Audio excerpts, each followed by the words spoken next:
Okay, so ഇതാണ് മുകേഷ് അംബാനിയുടെ Reliance Jio കൊണ്ടുവന്ന അവരുടെ first ever laptop, Reliance Jio book. കൊള്ളാം. കംപ്ലീറ്റ് റിവ്യൂ ഷെയർ ചെയ്യുന്നുണ്ട്, കൂടുതൽ സമയം വേസ്റ്റ് ചെയ്യാതെ ലെറ്റ്സ് റോൾ. ബ്ലൂ ബോക്സിലാണ് വരുന്നത്. ഇതാണ് ജിയോ ബുക്ക്, പുസ്തകം ആൻഡ് പവർ അഡാപ്റ്റർ. ഈ ഒരു ലാപ്ടോപ്പിൻ്റെ അല്ലെങ്കിൽ ഈ ഒരു ജിയോ ബുക്കിൻ്റെ പ്രൈസ് ആണ് 17,000 രൂപീസ്, അതായത് 17,000 രൂപ കിട്ടുന്ന ഒരു ലാപ്ടോപ്പാണ്. സോ ഞാനിത് റിവ്യൂ ചെയ്യാൻ പോകുന്നത് ആ ഒരു പ്രൈസിനെ മനസ്സിൽ വെച്ചുകൊണ്ടാണ്. സെക്കൻഡ് ആണ് റിലയൻസ് ജിയോ, ഒരു ഇന്ത്യൻ കമ്പനിയാണ്. സോ ഇത് മെയ്ഡ് ഇൻ ഇന്ത്യ ആണെന്നൊക്കെ പറയുന്നുണ്ടെങ്കിലും നമുക്ക് എല്ലാവർക്കും അറിയാം ഉള്ളിലുള്ള മദർ ബോർഡ് ആണെങ്കിലും ചിപ്പൊക്കെ ആണെങ്കിലും മിക്കവാറും ചൈനയിൽ നിന്ന് ഇങ്ങോട്ട് ഇമ്പോർട്ട് ചെയ്ത സംഭവങ്ങളായിരിക്കും. ഈ ലാപ്ടോപ്പിന്റെ ഡിസൈനും ബിൽഡ് നോക്കുകയാണെങ്കിൽ ഒരു കോമ്പാക്ട് ഫോം ഫാക്ടറിലാണ് വരുന്നത്. ബിൽഡൊക്കെ ഓക്കെ ആണ്. ഇതിന്റെ ഒരു പ്രൈസ് വെച്ച് നോക്കുമ്പോൾ കോമ്പാക്ട് സൈസേ പ്രതീക്ഷിക്കാൻ പറ്റുള്ളൂ. ലിഡിലും ബാക്കിലും ഒരു റബ്ബറൈസ്ഡ് കോട്ടിംഗ്, ഒരു ബ്ലൂ റബ്ബറൈസ്ഡ് കോട്ടിംഗ് ആണ് കൊടുത്തിരിക്കുന്നത്. നല്ലതാണ്, വലിയ ഇഷ്യൂ ഒന്നുമില്ല. പക്ഷേ ഒരു ഫിംഗർ പ്രിന്റ് മാഗ്നറ്റ് ആണ്. സോ നിങ്ങൾക്ക് ഭയങ്കര സ്മഡ്ജസ് ഒക്കെ ഭയങ്കര പ്രോബ്ലം ആണെങ്കിൽ ഇത് എപ്പോഴും എടുത്ത് ഇങ്ങനെ ക്ലീൻ ചെയ്തുകൊണ്ടിരിക്കേണ്ടി വരും. എനിവേ, ലാപ്ടോപ്പിന്റെ റൈറ്റ് സൈഡ് നോക്കുകയാണെങ്കിൽ ഹെഡ്ഫോൺ മൈക്കിന്റെ സ്ലോട്ട് ഉണ്ട്, type A USB slot, micro SD card reader. Left സൈഡിൽ മിനി HDMI പോർട്ട് കൊടുത്തിട്ടുണ്ട്. പിന്നെ USB ടൈപ്പ് എ 3.0 വരുന്നുണ്ട്, charging port and LED indicator. ലാപ്ടോപ്പിന്റെ ബാക്കിൽ രണ്ട് സൈഡിലുമായിട്ട് ഡ്യുവൽ സ്റ്റീരിയോ സ്പീക്കറിന്റെ ഓപ്ഷൻ അവർ കൊടുത്തിട്ടുണ്ട്. പിന്നെ ഈ ലാപ്ടോപ്പ് ഓപ്പൺ ചെയ്യുമ്പോൾ കണ്ടില്ല, ഒരു ക്രിക്ക് സൗണ്ട് വരുന്നുണ്ട്. ഇതിന് എൻ്റെ ലാപ്ടോപ്പിലുള്ള പ്രോബ്ലം ആണോ അതോ നോർമൽ ഡിസൈൻ ഇങ്ങനെയാണോ എന്ന് അറിയില്ല. ഒരു പക്ഷേ ആ ഒരു പ്ലാസ്റ്റിക്കിൻ്റെ ഹിഞ്ച് ഉള്ളതുകൊണ്ടായിരിക്കും. പക്ഷേ ഒരു ലോ ക്വാളിറ്റി ഫീലാണ് തരുന്നത്. കീബോർഡ് എനിക്ക് ഓക്കെ ആയിട്ട് തോന്നി, വലിയ ഇഷ്യൂ ഒന്നുമില്ല. അത്യാവശ്യം ട്രാവലൊക്കെ ഉണ്ട്, ഓക്കെ, വലിയ പ്രോബ്ലം ഒന്നുമില്ല. കോമ്പാക്ട് സൈസുള്ള ലാപ്ടോപ്പ് ആയതുകൊണ്ട് കീബോർഡും നല്ല കോമ്പാക്റ്റ് ആണ്. ഞാൻ പ്രത്യേകം എടുത്ത് പറയേണ്ട ആവശ്യമൊന്നുമില്ല. നമ്പർ ഒന്നും വരുന്നില്ല, ഓക്കെ, നമ്പർ പാഡ് ഒന്നും കൊടുത്തിട്ടില്ല. പക്ഷേ ഇവിടെ സംഭവം ഉണ്ട്, നമുക്ക് വേണമെങ്കിൽ ഫംഗ്ഷൻ കീ ഉപയോഗിച്ച് നമ്പേഴ്സൊക്കെ ഉപയോഗിക്കാൻ പറ്റും.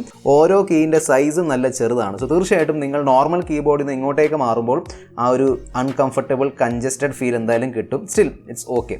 ഇതിൻ്റെ ഒരു പ്രൈസ് വെച്ച് നോക്കുമ്പോൾ കീബോർഡ് ഓക്കെ ആണ്. ഇതിൽ കൊടുത്തിരിക്കുന്ന ട്രാക്ക് പാഡ് നല്ല കോമ്പാക്ട് സൈസ് ട്രാക്ക് പാഡാണ്. പിന്നെ ആ ബട്ടൻ്റെ ഒക്കെ സംഭവം ഉണ്ടല്ലോ, ബട്ടൺ നല്ല ടൈറ്റാണ്, ഓക്കെ, നല്ല ടൈറ്റ് ബട്ടണാണ് കൊടുത്തിരിക്കുന്നത്. പിന്നെ ചെറിയൊരു ലാഗ് ഉണ്ട്. നമ്മൾ ഇങ്ങനെ ട്രാക്ക് ചെയ്യാൻ നോക്കുമ്പോൾ ആ മൗസ് അനങ്ങുന്നുണ്ടല്ലോ, ആ ചെറിയൊരു ലാഗ് അവിടെ വരുന്നുണ്ട്. സോ നിങ്ങളിത് ഉപയോഗിക്കാൻ നോക്കുന്നുണ്ടെങ്കിൽ ഒരു വയർഡ് മൗസോ അല്ലെങ്കിൽ ഒരു ബ്ലൂടൂത്ത് മൗസ് കരുതി വെച്ചോളൂ. 11.6 ഇഞ്ച് ഉള്ള ഒരു TFT പാനലാണ് വരുന്നത്. എന്ന് പറഞ്ഞാൽ ഈ എൻട്രി ലെവൽ സ്മാർട്ട് ഫോൺസ് ഉണ്ടല്ലോ, 6,000, 7,000 രൂപ വില വരുന്ന സ്മാർട്ട് ഫോൺസ്, അതിലുള്ള ഒരു ഡിസ്പ്ലേ, എക്സാക്ട്ലി അതേ ഡിസ്പ്ലേ ആണ്. ഇത് വലുതാണ്, അത്രേ ഉള്ളൂ, ഓക്കെ. 720p HD റെസൊല്യൂഷൻ ഉള്ള ഡിസ്പ്ലേ ആണ്. പിന്നെ ഞാൻ എടുത്ത് പറയേണ്ട ആവശ്യമില്ല, വളരെ ആവറേജ് ക്വാളിറ്റി ഡിസ്പ്ലേ ആണ് തന്നിരിക്കുന്നത്. അതായത് വ്യൂയിങ് ആംഗിൾസ് ഒക്കെ ഉണ്ടല്ലോ, നമ്മൾ ഇങ്ങനെ സ്ട്രെയിറ്റ് കാണുമ്പോൾ ഡീസൻ്റ് ആണ്. പക്ഷേ ഒന്ന് ലെഫ്റ്റ് റൈറ്റ് അല്ലെങ്കിൽ മേളിൽ നിന്ന് താഴ്ന്നൊക്കെ നോക്കാൻ ശ്രമിച്ചാൽ പിന്നെ കംപ്ലീറ്റ്ലി വൈറ്റ് വാഷ് ആവും. കളേഴ്സ് ഒക്കെ കംപ്ലീറ്റ്ലി ഫെയ്ഡ് ഔട്ട് ആവുന്നുണ്ട്. സ്പീക്കർ ക്വാളിറ്റി ഓക്കെ ആണ്, വലിയ പ്രോബ്ലം ആയിട്ട് എനിക്ക് തോന്നുന്നില്ല. അത്യാവശ്യം വോളിയം ഒക്കെ ഉണ്ട്. സോ നമ്മൾ സിനിമ അല്ലെങ്കിൽ യൂട്യൂബ് വീഡിയോസ് കാണുമ്പോൾ അതെല്ലാം കേൾക്കാൻ പറ്റുന്നുണ്ട്.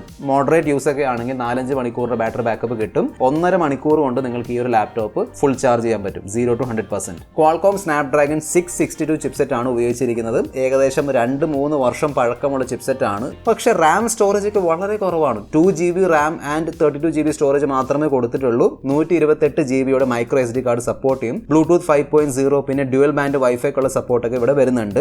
ആദ്യം സ്വിച്ച് ഓൺ ചെയ്തപ്പോൾ ഉണ്ടല്ലോ, ഞാൻ ആക്ച്വലി ഞെട്ടിപ്പോയി. കാരണം നമ്മുടെ പണ്ടത്തെ ആൻഡ്രോയിഡ് 10 ഓർമ്മയുണ്ടോ? എക്സാക്ട്ലി അതേ സംഭവം കോപ്പി പേസ്റ്റ് ചെയ്ത പോലെ ഉണ്ടായിരുന്നു.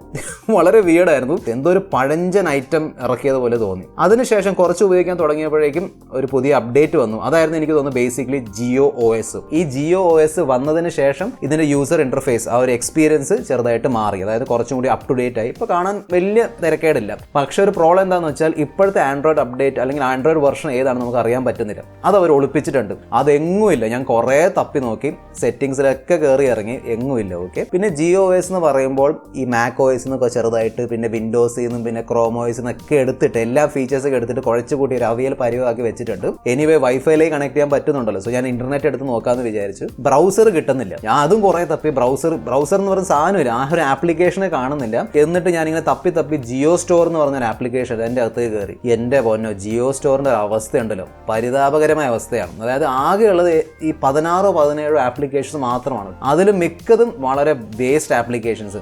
ജിയോ TV ഉണ്ട്, മൈക്രോസോഫ്റ്റ് ഓഫീസ്, സോ വേർഡ്, എക്സലും പവർ പോയിന്റ് ഒക്കെ ഉപയോഗിക്കാൻ പറ്റുന്നുണ്ട്. പിന്നെ മൈക്രോസോഫ്റ്റ് ടീംസ് വരുന്നുണ്ട്. അവിടെ ജിയോ ബ്രൗസർ എന്നൊരു ആപ്ലിക്കേഷൻ ഉണ്ട്. എനിക്ക് മനസ്സിലാവാത്ത ഒരു കാര്യം എന്താണെന്ന് വെച്ചാൽ ഈ ജിയോ ബ്രൗസർ പ്രീ ഇൻസ്റ്റാൾഡ് ആയി വരേണ്ടതല്ലേ. എനിവേ ഞാനത് ജിയോ സ്റ്റോറിൽ കയറിയിട്ട് ഇൻസ്റ്റാൾ ചെയ്തു. സോ ഒരു കാര്യം മനസ്സിലായിട്ടുണ്ടാവും, പ്ലേ സ്റ്റോർ വരുന്നില്ല.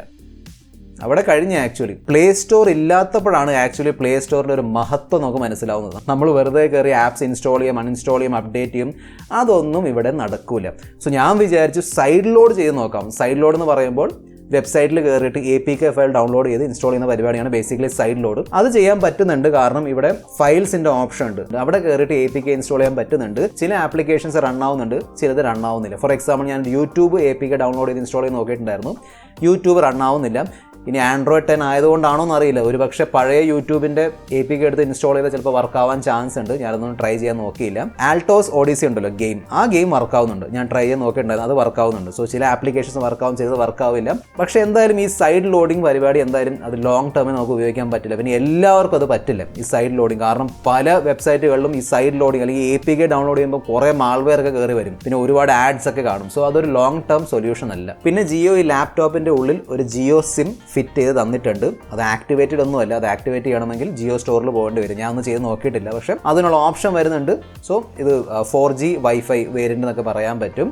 2 മെഗാപിക്സലിൻ്റെ വെബ് ക്യാം തന്നിട്ടുണ്ട്. ഒരാൾ ഇരിപ്പുണ്ടെന്ന് അറിയാൻ പറ്റും. അതായത് ഇത് സ്റ്റുഡിയോ ലൈറ്റിലാണ് ഈ ഒരു സാമ്പിൾ. ഓക്കെ, അതായത് നോർമൽ ലൈറ്റ് അല്ലെങ്കിൽ tube light ബൾബിൻ്റെ താഴെയല്ല, studio ലൈറ്റിലുള്ള സാമ്പിളാണ്.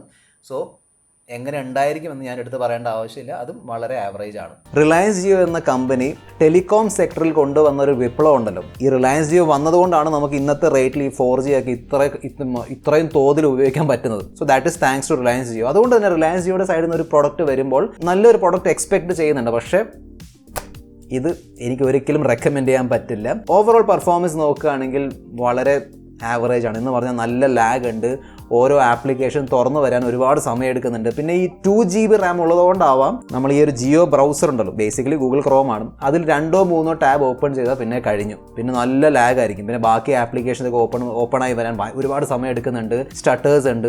Overall experience വളരെ മോശമാണ്. ഈ ഭാവിയിൽ ജിയോ ബുക്ക് 2, 3, 4, 5 ഒക്കെ വരുന്നുണ്ടെങ്കിൽ ചിലപ്പം കുറച്ചും കൂടി ബെറ്റർ എക്സ്പീരിയൻസ് കിട്ടാൻ ചാൻസ് ഉണ്ട്. സെക്കൻഡ് കാരണമാണ് ഇതിനേക്കാളും ബെറ്റർ ഓപ്ഷൻസ് അവൈലബിൾ ആണ്. 20,000 റുപ്പീസിന്റെ താഴെ ടാബ്ലറ്റ്സ് കിട്ടുന്നുണ്ട്. For example Redmi pad, Realme pad അല്ലെങ്കിൽ ഓപ്പോ പാഡ്, ഇതെല്ലാം 15,000, 16,000 റുപ്പീസിൽ കിട്ടുന്നുണ്ട്. അതിൻ്റെ കൂടെ ഒരു ബ്ലൂടൂത്ത് കീബോർഡുകൾ നിങ്ങൾ എടുത്തു വെച്ചാൽ ഒരു ലാപ്ടോപ്പിൻ്റെ ഫീൽ കിട്ടും. കംപ്ലീറ്റ് ലാപ്ടോപ്പ് ഫീൽ കിട്ടില്ലെങ്കിലും ഇതിനേക്കാളും ബെറ്റർ ഡിസ്പ്ലേ ഉണ്ട്, ഫുൾ HD റെസൊല്യൂഷൻ കിട്ടും, ടച്ച് ആണ്, സ്റ്റൈലസ് ഉപയോഗിക്കാൻ പറ്റും, ഗൂഗിൾ പ്ലേ സ്റ്റോർ ഉണ്ട്, ഇതിനേക്കാളും ബെറ്റർ ചിപ്പ് അതിൽ വരുന്നുണ്ട്, എല്ലാം ഉണ്ട്. ഓക്കെ, ഇതിനേക്കാളും നല്ലൊരു എക്സ്പീരിയൻസ് കിട്ടും. ഇനി നിങ്ങൾക്ക് ലാപ്ടോപ്പിൻ്റെ എക്സ്പീരിയൻസ് തന്നെ വേണമെന്നുണ്ടെങ്കിൽ ഏസൂസിൻ്റെ ക്രോം ബുക്ക് വരുന്നുണ്ട് 20,000 രൂപയുടെ താഴെ, ഈസിലി കിട്ടും. ഏസൂസ് എന്ന് പറയുമ്പോൾ പ്രോപ്പർ ലാപ്ടോപ്സ് ഉണ്ടാക്കുന്ന കമ്പനിയാണ്. പിന്നെ ക്രോം ബുക്ക് ഉള്ളതുകൊണ്ട് പ്ലേ സ്റ്റോർ വരുന്നുണ്ട്, ഗൂഗിളിൻ്റെ ക്രോം OS ആയതുകൊണ്ട് പ്ലേ സ്റ്റോർ ഒക്കെ വരുന്നുണ്ട്, മിക്ക ആപ്ലിക്കേഷൻ ഇൻസ്റ്റാൾ ചെയ്ത് ഉപയോഗിക്കാൻ പറ്റും. അതായിരിക്കും മച്ച് ബെറ്റർ ഓപ്ഷൻ. ഇനി കുറച്ചും കൂടി പൈസ ആഡ് ചെയ്യാൻ പറ്റുമെങ്കിൽ 25,000 രൂപയുടെ താഴെ ഇൻഫിനിക്സിൻ്റെ ഏതൊരു ലാപ്ടോപ്പ് വരുന്നുണ്ട്, പ്രോപ്പർ വിൻഡോസ് ലാപ്ടോപ്പ് വരുന്നുണ്ട്, അതും വേണമെങ്കിൽ നോക്കാം. സോ ഇത് ചാത്തൻ ഐറ്റം ആണോ എന്ന് പറഞ്ഞാൽ അല്ല, വർക്കാവുന്നുണ്ട്, അതിൽ പ്രശ്നമൊന്നുമില്ല. സംഭവങ്ങളൊക്കെ വർക്കാവുന്നുണ്ടെങ്കിലും ഞാൻ ഇത് റെക്കമെൻഡ് ചെയ്യില്ല. അവോയ്ഡ് ദിസ്, അതായിരിക്കും ഞാൻ പറയാൻ പോകുന്നു. ബാക്കി നിങ്ങളുടെ അഭിപ്രായം കൂടെ താഴെ കമൻറ്റ് ബോക്സ് എഴുതി അറിയിക്കുക. This is a friend mister perfect tech signing off. Good bye.